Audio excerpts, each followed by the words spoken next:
Friends, मेरा नाम है नितिन कुमार गुप्ता और आप देख रहे हैं हमारा चैनल एन स्क्वायर कोचिंग्स। तो आज हम बात करेंगे मैकेनिक्स की। तो अब तक मैं मैकेनिक्स के 3 पार्ट अपलोड कर चुका हूं और ये आज हमारा 4th पार्ट रहेगा। तो आज हम बात करेंगे फोर्स की। इससे पहले भी मैं फोर्स पढ़ा चुका हूं पिछले चैप्टर में, लेकिन वो हमने केवल न्यूटन के लॉ पढ़े थे। अब हम फोर्स के बारे में डिटेल डिस्कशन करेंगे, जो कि आपके लिए बहुत इंपॉर्टेंट है, क्योंकि आप जब मैकेनिकल इंजीनियरिंग कर रहे हैं या सिविल इंजीनियरिंग कर रहे हैं, आप फर्स्ट ईयर से लेकर 3rd ईयर तक फोर्स यानी कि बल पढ़ते रहेंगे। तो आपको बेसिक जो फोर्स का है वो आपको क्लियर होना चाहिए। इसीलिए मैं इसको फोर्स को और ज़्यादा अच्छे से आज समझाने की कोशिश करूँगा। तो चलिए बात करते हैं फोर्स की।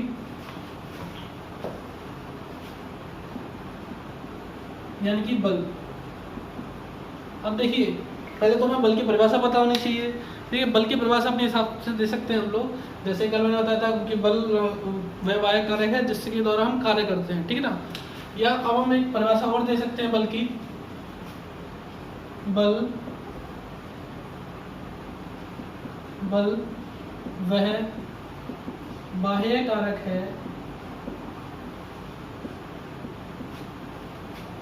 जो किसी वस्तु की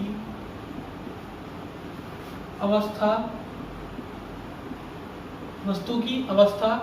या स्थिति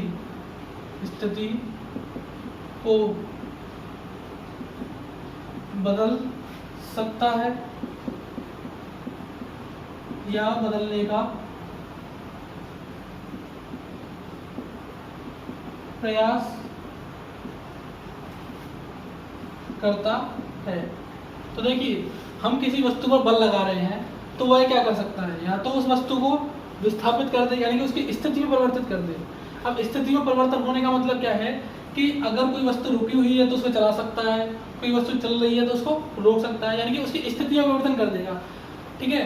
तो बल वह बाह्य कारक है जो किसी वस्तु की स्थिति को बदल सकता है, यानी परिवर्तित कर सकता है, या बदलने का यानी परिवर्तित करने का प्रयास करता है। अब जरूरी नहीं है कि आप बल लगाएं तो विस्थापित हो ही जाए, यानी कि इसकी स्थिति में परिवर्तन हो जाए, ऐसा जरूरी नहीं है। जैसे कल मैंने आपको बताया था कि आपको बोला गया कि आप अपने बेड को खिसका के दूसरी तरफ कर दीजिए। तो अगर आप बेड को नहीं खिसका पा रहे हैं लेकिन आप बल तो लगा रहे हैं ना, तो हमने क्या बोला, बल स्थिति को परिवर्तित कर सकता है या करने का प्रयास करता है। ठीक है। Force is an external agent which can change or tends to change the position of any object। यानी किसी भी वस्तु का force is an external agent which can change और टेस्ट टू चेंज, यानी कि चेंज कर सकता है, नहीं परिवर्तित कर सकता है, और टेस्ट टू चेंज यानी कि प्रयास करता है, यानी कि ट्राई करता है the position of any object, यानी किसी वस्तु की जो स्थिति है, जो उसकी पोजीशन है, उसको या तो चेंज कर देता है या उसको ट्राई करता है कि वो प्रयास करता है कि वो उसको उसकी पोजीशन को चेंज कर सके। ठीक है। अब देखिए, ये बल हमारा किस किस काम में आ सकता है, तो हम इसे लिखते हैं बल के प्रभाव। अब बल के प्रभाव में क्या क्या चीज़ें हो सकती हैं, ये बहुत इंपॉर्टेंट चीज़ है आपको समझाने के लिए कि बल के प्रभाव क्या होते हैं। तो इफेक्ट क्या होते हैं, इसके इफेक्ट्स क्या क्या हो सकते हैं। अगर आप किसी वस्तु पर बल लगा रहे हैं तो उससे क्या क्या चीज़ क्या क्या चीज़ें हो सकती हैं, क्या क्या क्रियाएं हो सकती हैं। देखिए, पहला, किसी वस्तु को गतिमान कर सकता है। शॉर्ट में बोले तो स्टार्ट मोशन, यानी कि जो मोशन है उसको प्रारंभ कर सकता है, यानी मोशन को स्टार्ट कर सकता है। ठीक है। सेकंड, स्टॉप द मोशन, यानी कि रोक सकता है। तीसरा, वेग को बढ़ा या घटा सकता है, यानी कि एक्सेलरेट।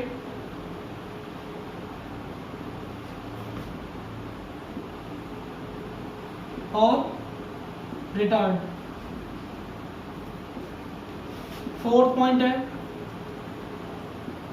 चेंज द डायरेक्शन, दिशा में परिवर्तन।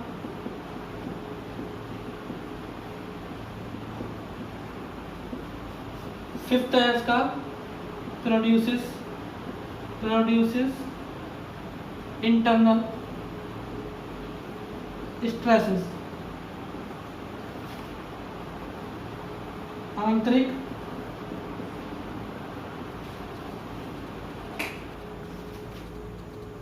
प्रतिबल उत्पन्न कर सकता है। तो देखिए, अब मैंने ये पांचों पॉइंट लिखे हैं, आपको इन पांचों पॉइंट को अच्छे समझना है और याद भी रखना है, ठीक है, कि बल के प्रभाव क्या क्या हो सकते हैं। अगर कोई किसी वस्तु पर हम बल लगा रहे हैं तो उससे क्या क्या इफेक्ट जनरेट हो सकते हैं। तो देखिए, किसी वस्तु को गतिमान कर सकता है, यानी कि स्टार्ट मोशन, यानी कोई वस्तु स्टॉप यानी कि रखी हुई है, ठीक है ना। अब हम उस पर फोर्स लगाएंगे तो क्या हो सकता है, वो चल सकती है। जैसे गाड़ी खड़ी हुई है, आपने पीछे धक्का लगाया तो चल देगी। दूसरा क्या हो सकता है, स्टॉप द मोशन। अगर बहुत धीमे कोई गाड़ी चल रही है, ठीक है, या मान के चलो आपकी कहीं फिसलने लगी गाड़ी अपने आप ही, तो आप क्या करो, उसको रोक सकते हो। तो क्या क्या कर सकते हो बल से, पहले तो उसको गति भी कर सकते हो, अगर रुकी हुई है तो। अगर वो चल रही है तो उसे रोक सकते हो। थर्ड क्या है, उसकी वेलोसिटी को बढ़ाना, यानी कि उसको क्या बोल सकते हैं, हम एक्सेलरेट कर सकते हैं। यानी कि अगर जैसे कोई वस्तु चल रही है, मान के चलिए ये 5 मीटर पर सेकंड की वेलोसिटी चल रही है, लेकिन अगर मैं इस पर और फोर्स लगाऊंगा इसी डायरेक्शन में, अगर हम सेम डायरेक्शन में उतना ही फोर्स लगाएंगे तो क्या होगा, ये बस जो आपके जो ऑब्जेक्ट है वो और ज्यादा तेज चलने लगेगा। समझ में आ रहा है कि नहीं। कोई वस्तु चल रही है और आप उसको और ज्यादा तेज आप पीछे से धक्का दे रहे हो, यानी उसी डायरेक्शन में, सेम डायरेक्शन में, तो क्या होगा, उसको एक्सेलरेट करेगा। और अगर हम अपोजिट डायरेक्शन में लगाएंगे तो क्या हो सकता है, या तो वो उसको रोक सकता है, लेकिन अगर वो कम लगता है, जैसे इस तरफ मैं 10 न्यूटन का बल लगा रहा हूँ, इस तरफ 10 न्यूटन का फोर्स लगा हुआ है, और अगर मैं यहाँ से 5 न्यूटन का लगाऊं तो इसको रोक तो नहीं पाएगा, लेकिन कम कर देगा, ठीक है। जितनी वेलोसिटी से पहले चल रहा होगा उसको वो कम कर सकता है। आई होप आपको समझ में आया होगा। उसके बाद चेंज द डायरेक्शन, यानी कि इसकी डायरेक्शन चेंज कर सकता है। जैसे मान के चलिए, अगर मैं इसका टॉप व्यू बता रहा हूँ, ये कि एक कार है, ये एक रोड है, इसके ऊपर से हम देख रहे हैं, ठीक है ना, ये टॉप व्यू है। ये गाड़ी चल रही है, अगर आपने क्या करा, यहाँ से इसको धक्का लगा दिया इस तरफ से, यानी गाड़ी इस तरफ चल रही थी, आपने इस तरफ धक्का लगा दिया, तो क्या होगा, गाड़ी इस तरफ मुड़ जाएगी ऐसे, ठीक है। तो गाड़ी कैसे मुड़ जाएगी, आप इस तरफ मुड़ जाएगी, यानी कि जो फोर्स लगा रहे थे आप इस तरफ लगा रहे थे, ये गाड़ी चल रही थी इस डायरेक्शन में, तो क्या कर सकते हो आप, डायरेक्शन चेंज कर सकते हैं। फिफ्थ है इसका प्रोड्यूसेस इंटरनल स्ट्रेसेस, ठीक है। अगर आप बल लगा रहे हैं तो क्या हो सकता है, उसमें आंतरिक प्रतिबल उत्पन्न हो सकते हैं। जैसे एक बॉडी है, आपने अगर इसको इस तरफ से ही फोर्स लगाया सेम, और उतना ही फोर्स आपने इस तरफ से लगाया, चाहे वो 10 न्यूटन हो चाहे 5 न्यूटन हो, दोनों में से कोई भी हो सकते हैं, कितनी कोई सा भी फोर्स हो सकता है, अगर आप इसमें बल लगा रहे हैं। लेकिन अब देखिए, जब आप सेम फोर्स लगाएंगे, जैसे कि आपने ये मार्कर पकड़ा, जितना फोर्स आप इस तरफ से लगा रहे हैं उतना ही फोर्स इस तरफ से लगा रहे हैं, तो क्या ये कहीं जाएगी, कभी नहीं जाएगी। क्योंकि ये मोशन करने के लिए क्या होना चाहिए, एक तरफ अनबैलेंस फोर्स होना चाहिए, यानी एक तरफ फोर्स ज्यादा होना चाहिए। अब उस तरफ फोर्स, अगर दोनों तरफ भी फोर्स सेम है तो क्या होगा, ये टूट रही है, इसके अंदर स्ट्रेस जनरेट होंगे, इसके मतलब अंदर प्रतिबल जनरेट होंगे, जिससे ये क्या हो सकती है, टूट सकती है। तो क्या क्या कर सकता है, फिर से एक बार रिवाइज कर लेते हैं। किसी वस्तु को गतिमान कर सकता है, यानी कि स्टार्ट मोशन कर सकता है, उसको रोक सकता है, ठीक है, स्टॉप कर सकता है, वेलोसिटी को इंक्रीज और डिक्रीज कर सकता है, यानी कि एक्सेलरेट और रिटार्ड कर सकता है उसको, या डीएक्सेलरेट भी बोलते हैं रिटार्ड को। चेंज द डायरेक्शन, यानी कि दिशा में परिवर्तन कर सकता है। और प्रोड्यूसेस इंटरनल स्ट्रेसेस, जो आंतरिक प्रतिबल है, इसके अंदर जो आंतरिक प्रतिबल है उनको उत्पन्न कर सकता है। आई होप आपको ये पूरा समझ में आया होगा कि फोर्स हमारा क्या होता है और उसके इफेक्ट क्या क्या है। तो आप एक बार इसको नोट कर लीजिए, बहुत इंपॉर्टेंट है।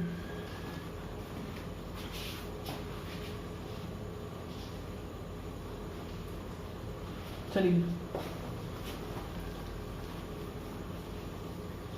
आपसे कॉम्पिटिटिव एग्जाम के अंदर भी पूछा जाता है कि फोर्स कैन प्रोड्यूस, तो या इफेक्ट ऑफ फोर्स, उसमें से आपको 3 दे देगा, चौथा आपको कुछ ऐसा दे देगा जो इसका इफेक्ट नहीं होता। तो आपसे पूछ रहे हैं इसमें से कौन सा उसका इफेक्ट नहीं है, तो आपको उसको बताना है कि भाई ये इसका इफेक्ट नहीं हो सकता, ठीक है। अब देखिए, इसके बाद आते हैं आपके characteristics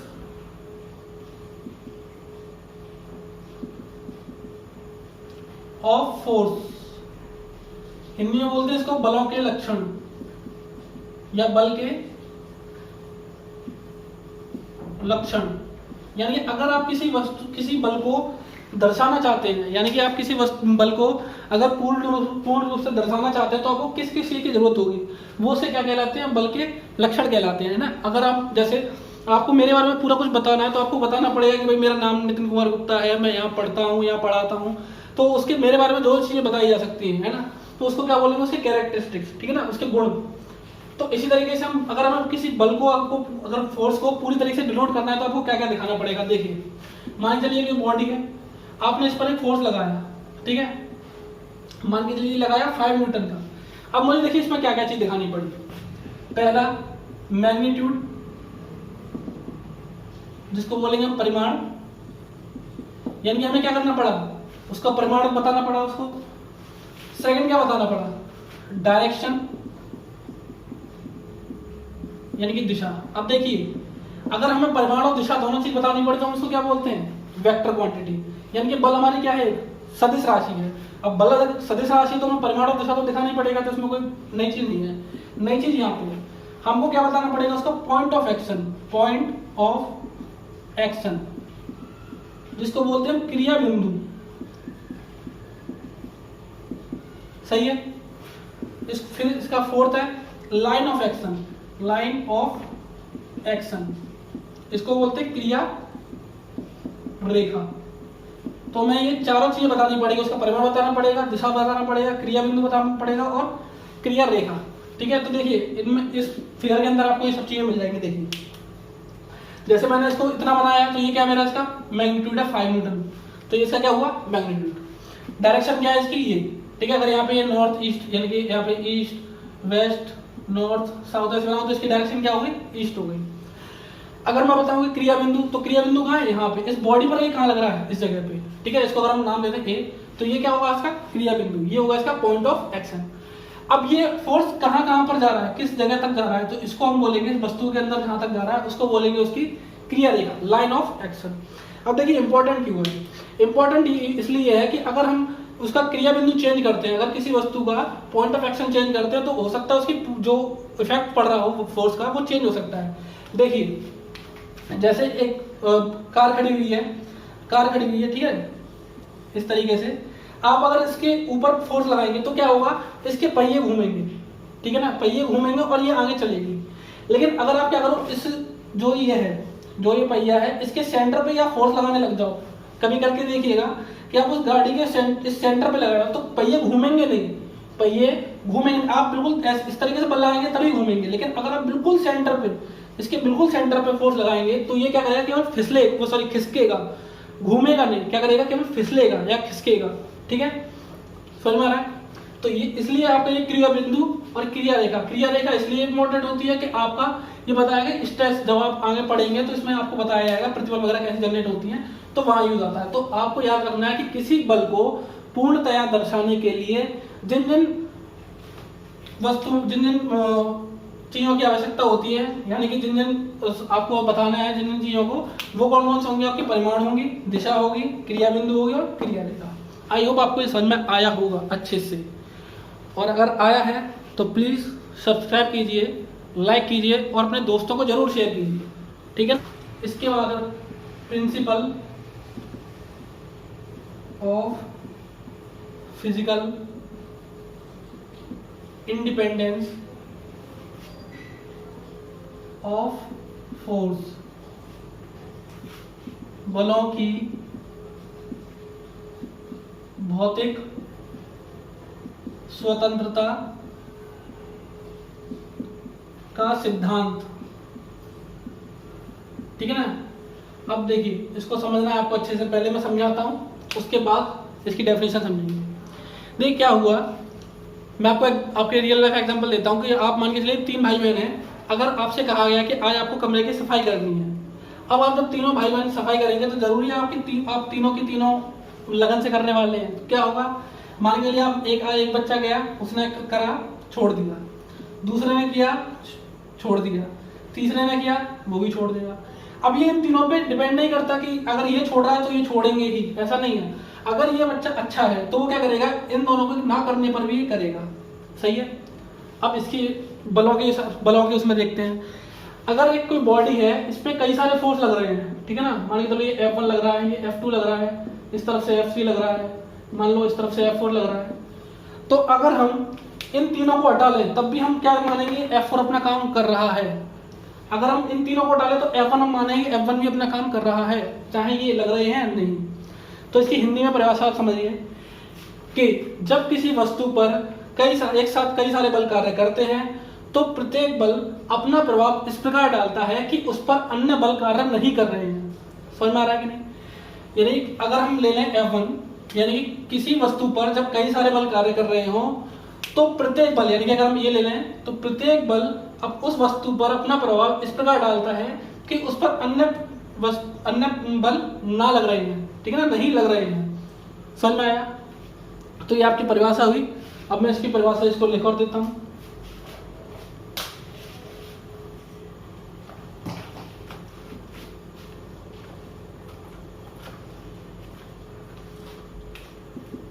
If a body is subjected to a number of forces,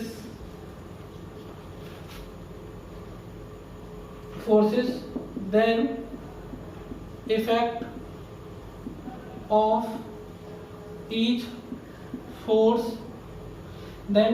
of each force is independent as there is no other force।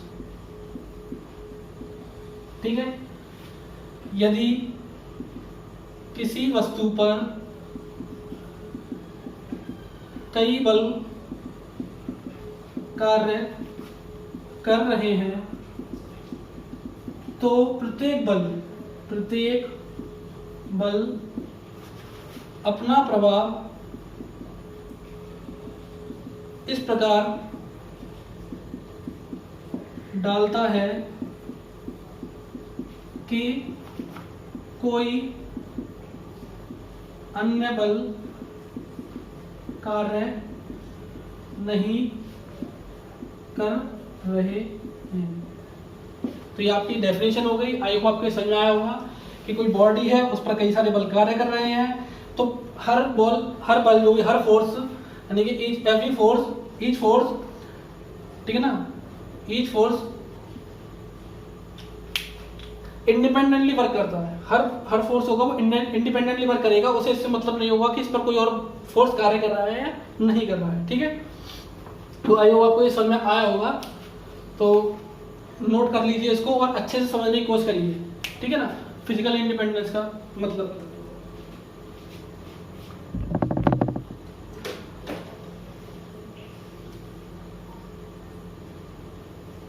अब हम बात करते हैं बल की। बल आपके दो प्रकार के हैं यहाँ पे, कॉन्टैक्ट और नॉन कॉन्टैक्ट। ये आपके किसके बेस पे हैं कि जो फोर्सेस हैं वो किस तरीके से लग रहे हैं। अगर हम देखें कॉन्टैक्ट फोर्स और नॉन कॉन्टैक्ट फोर्स, इसमें बस छोटा सा डिफरेंस है कि कॉन्टैक्ट फोर्स वो होते हैं जो डायरेक्ट कॉन्टैक्ट करके, यानी कि हम जब किसी चीज को टच करते हैं तभी हम उस पर बल लगा सकते हैं। और नॉन कॉन्टैक्ट फोर्स वो होते हैं जो अपने आप ही लगते हैं। आपको उसमें फिजिकल टच, यानी कॉन्टैक्ट कौन सा होना चाहिए, फिजिकल, ठीक है ना, फिजिकल का मतलब टच होना चाहिए।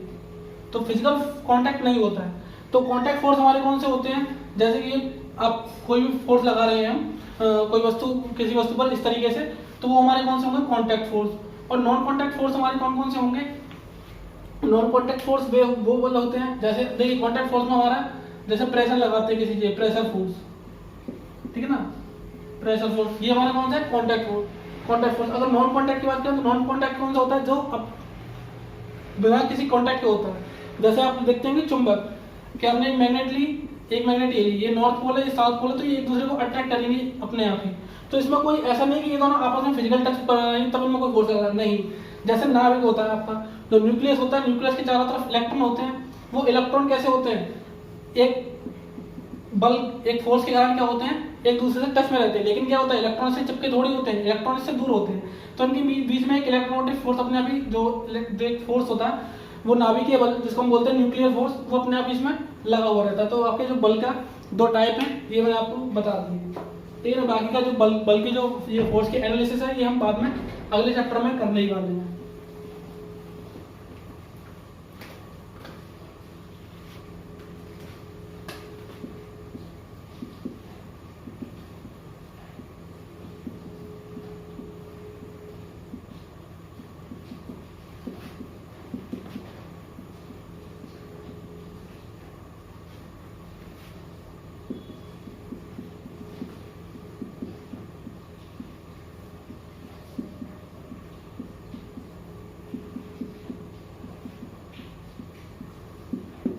तो देखिए अब आपका ये नेक्स्ट टॉपिक है principle of transmissibility of forces, यानी कि बलों की संचरणशीलता का ये स्थानांतरणशीलता का नियम।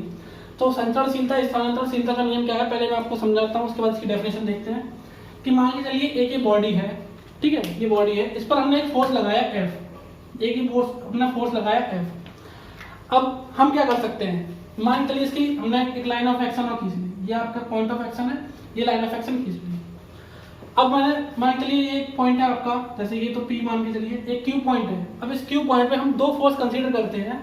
पहला एक फोर्स इस तरफ F ही करेंगे F, और दूसरा इस तरफ F, ठीक है ना, ये दोनों अपोजिट। अब ये दोनों जो अपोजिट है तो सीधी सी बात है कि ये तो नेगलेक्ट कर देंगे, दूसरे को निरस्त कर देंगे, तो हम कहीं भी इस तरीके से कोई बल लगा सकते हैं। अब हम क्या करें, देखिए आपको पहले तो ये पता होना चाहिए कि जब किसी वस्तु पर दो समान और विपरीत बल लगते हैं तो उस वस्तु पर कोई प्रभाव नहीं पड़ता, उस वस्तु पर कोई प्रभाव नहीं पड़ता, बस इंटरनल स्ट्रेस जनरेट होती है, लेकिन हम उसकी बात नहीं कर रहे अभी हम मोशन की बात कर रहे हैं। तो क्या होगा, ये वस्तु किसी भी तरफ नहीं जाएगी, ठीक है, ना तो इस तरफ जाएगी ना इस तरफ जाएगी। अब इसी तरीके से हमने क्या करा, दो अब इक्वल एंड अपोजिट फोर्स लगाए, दो बराबर और विपरीत बल लगाए, तो क्या हुआ, इसको कोई इफेक्ट नहीं पड़ेगा। अब हम क्या करें, अब हम इस वाले फोर्स को तो छुपा लें। अब इसको देखते, देखिए ये फोर्स इस डायरेक्शन में लग रहा है और ये वाला फोर्स इस डायरेक्शन में लग रहा है, ये दोनों क्या कर रहे हैं, अपोजिट है और इक्वल है, तो ये दोनों क्या होता है, कैंसिल आउट हो जाएंगे।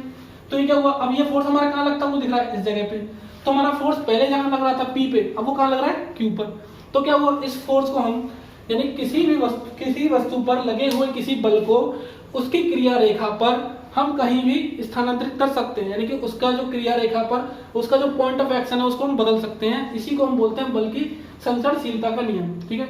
कि किसी वस्तु पर कार्य कर रहे किसी बल को उसकी क्रिया रेखा पर कहीं भी दर्शाया जा सकता है, उसको हम बोलते हैं principle of transmissibility of forces, ठीक है।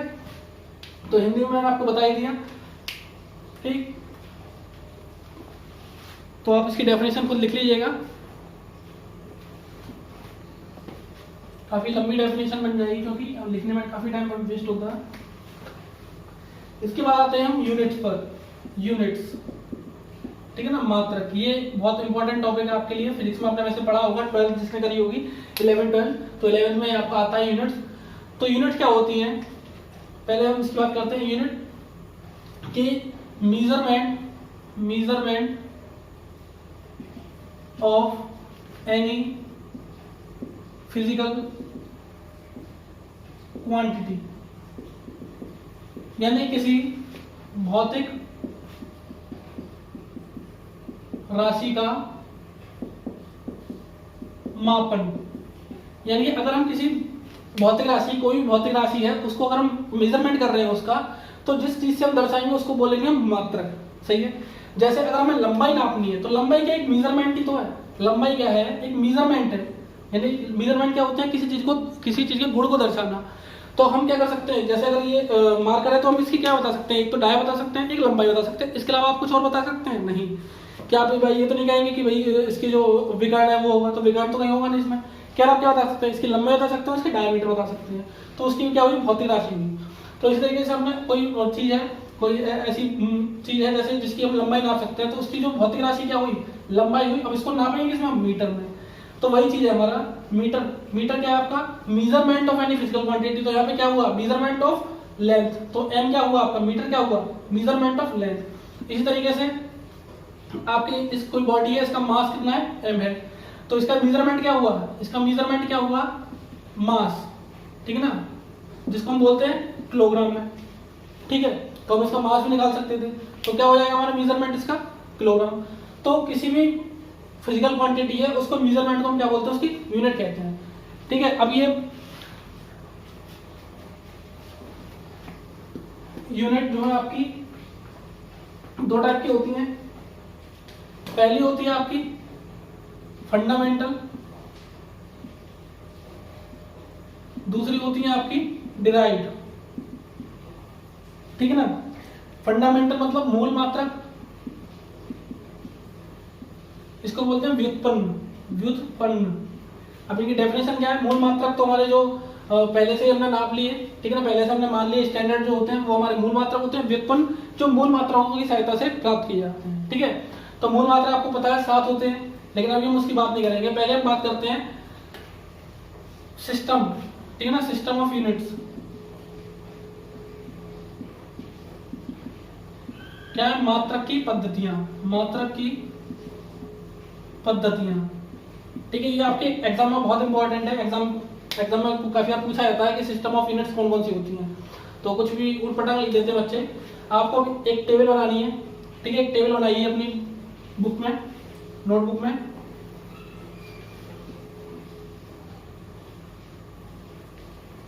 ठीक है, मेनली आपकी चार टाइप की सिस्टम होते हैं।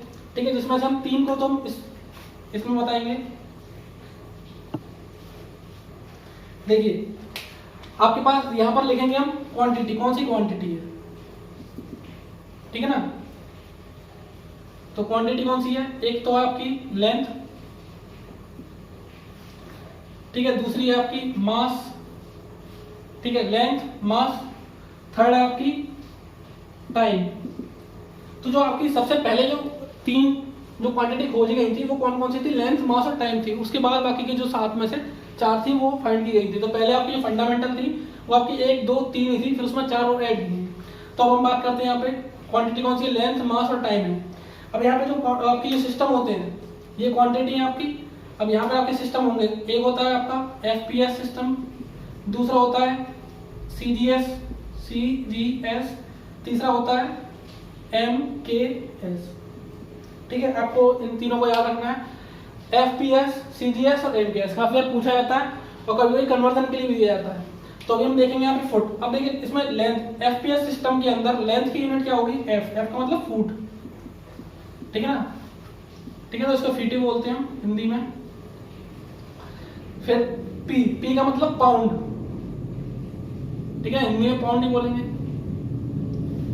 उसके बाद है आपका एस का मतलब है सेकंड।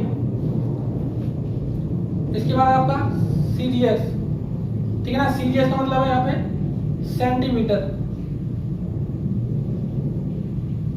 जी का मतलब है यहाँ पे ग्राम। तो हिंदी में भी इसको ये बोलेंगे, तो मैं हिंदी में नहीं लिख रहा हूँ। सेकंड को एस को लिखेंगे हम सेकंड। इसके बाद एमकेएस, तो यहाँ पे होगा हमारा मीटर। ये किसकी है, लेंथ की मेजरमेंट है। मास की यहाँ पे होगी किलोग्राम। तो किलोग्राम को हिंदी में किलोग्राम में लिखते हैं। और यहाँ पे रहेगी सेकंड। तो आपकी देखिए सेकंड तो आपकी सेम रहेगी, यहाँ पे ये चेंज होगी, foot pound second, centimetre gram second और मीटर किलोग्राम सेकंड। इसके बाद आपकी फोर्थ यूनिट होती है, फोर्थ आपकी सिस्टम होता है एसआई सिस्टम। ठीक है ना, जिसको बोलते हैं इंटरनेशनल सिस्टम ऑफ यूनिट्स।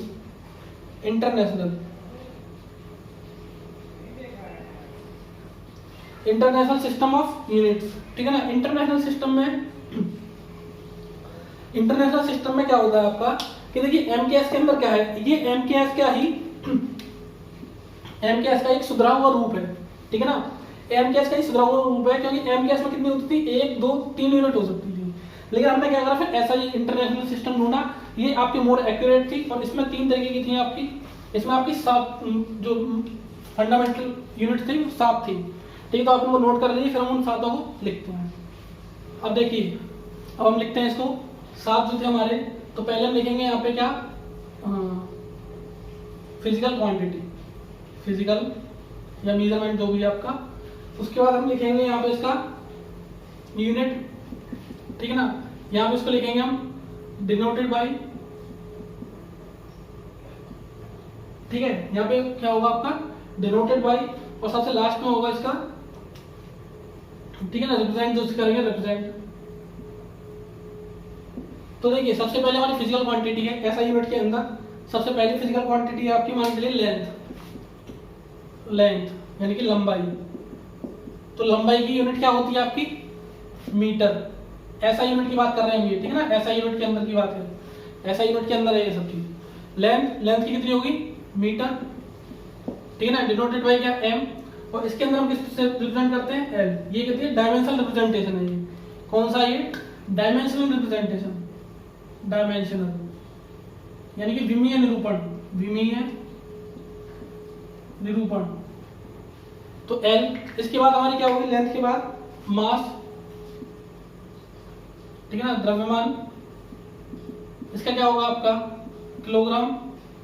ठीक है ना, या हिंदी में लिखेंगे तो किलोग्राम। इसको हम डिनोट किससे करते हैं, केजी से। यहां पे किससे डिनोट करते हैं इसको, एम से। इसके बाद होगा हमारा समय, जिसको बोलते हैं हम टाइम। टाइम किससे होगा आपका सेकंड से, डिनोटेड बाय एस, यहाँ पे से लिखेंगे हम टी, सही है। इसके बाद होगा आपका तापमान, जिसको हम बोलते हैं टेम्परेचर, ठीक है ना, डिनोटेड बाय केल्विन और डिग्री सेंटीग्रेड, ठीक है। केल्विन के लिए हम के का रिप्रेजेंट करते हैं कैपिटल के से, और सेंटीग्रेड के लिए डिग्री कैपिटल सी, और यहाँ पे इसको डिनोट करते हैं हम थीटा से, ठीक है, टेम्परेचर को। अब इसके बाद आता है आपका इलेक्ट्रिक करंट। इलेक्ट्रिक करंट, विद्युत धारा। विद्युत धारा को हम लिखते हैं एम्पियर से, इसको हम लिखेंगे इसमें ए, ठीक है ना, और इसमें हम इससे रिप्रेजेंट करते हैं आई से। इसके बाद हमारा क्या है, अमाउंट ऑफ सब्सटेंस,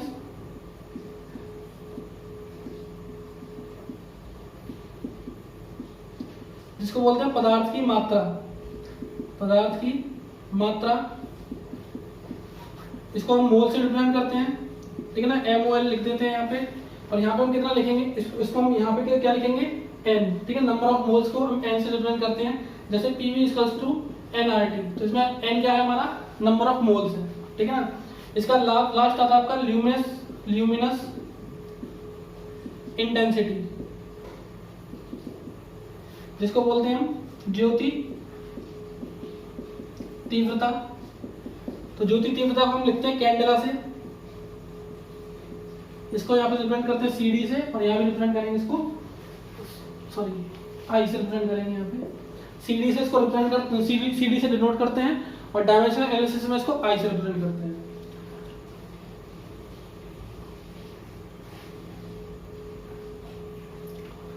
तो आपने अगर नोट कर लिया हो तो आगे चलते हैं। इसमें देखिए, इसमें हमारा क्या, physical quantity, unit denoted by representation, ये आपको याद रखना है, क्योंकि अभी आगे जब मैं इसको डायमेंशन एनालिसिस बताऊंगा, डायमेंशन कैसे निकालते हैं किसी चीज की, तो कैसे निकालेंगे, तो आपके लिए आपको ये इंपॉर्टेंट है कि आपको ये सातों याद होनी चाहिए अच्छे से, ठीक है। अब देखिए, ये तो हमारी कौन सी थी, फंडामेंटल यूनिट थी 7।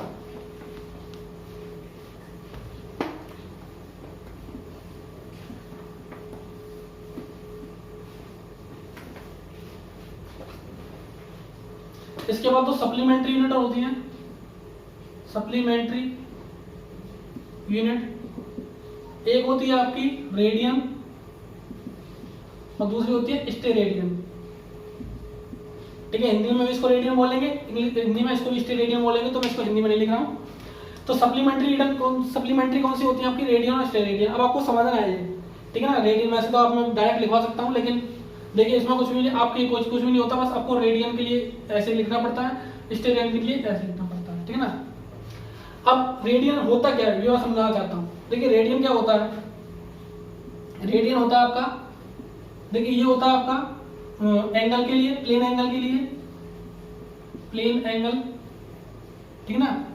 तो इसको स्टेरेडियन होता है हमारा सॉलिड एंगल के लिए, सॉलिड एंगल, ठोस कोण, ठोस कोण, ठीक है ना। इसको बोलते हैं हम तल कोण, इसको बोलेंगे हम ठोस कोण। अब इन दोनों का अंतर क्या है वो देखिए।